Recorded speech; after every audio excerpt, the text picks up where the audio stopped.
Kitalo nnyo, kitalo ddala. Sooka olabe ennaku n'amaziga ezzadde lye gasigaddemu. Sooka olabe ennaku n'amaziga.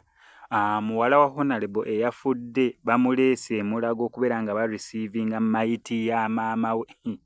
Mukama Katonda ono, Mukama Katonda ono. Sooka olabe ennaku n'ennyiike omwana gy'amulesemu. Ovanga ku muntu eyali ku floor ya Parliament ennaku z'omwezi nga 12, ennaku z'omwezi nga 15, actually wayiseewo ennaku 4 zokka. Yali ku floor ya Parliament nga bagezaako okubeera nga yabadde ayogera ku bbiru yaki, yabadde agezaako okwogera ku bbiru yaki. Yali ku floor ya Parliament ku lunaku olwokusatu olwa wiiki ewedde, Monday. Wiiki tennayita kubanga olwokusatu lwa wiiki ewedde zaagenze okubeera eki ekyakeseza olunaku olwaleero olwokuta ku Sunday eki ekikeseza olunaku olwaleero lwa Monday nga mufu. Naye omuntu yali ku floor ya Parliament ku lunaku olwokusatu.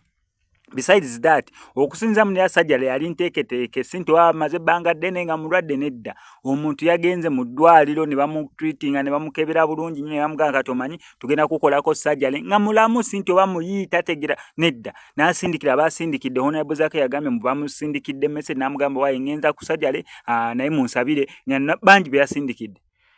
Naye sajjale teyagenze kubeera successful oba sajjale ebyavuddeyo byabadde nga si birungi okukkakkana ng'omusawo amaze okubeera nga akabatema nti Honorable Helen amaze okubeera nga assa omukka ogw'enkomerero.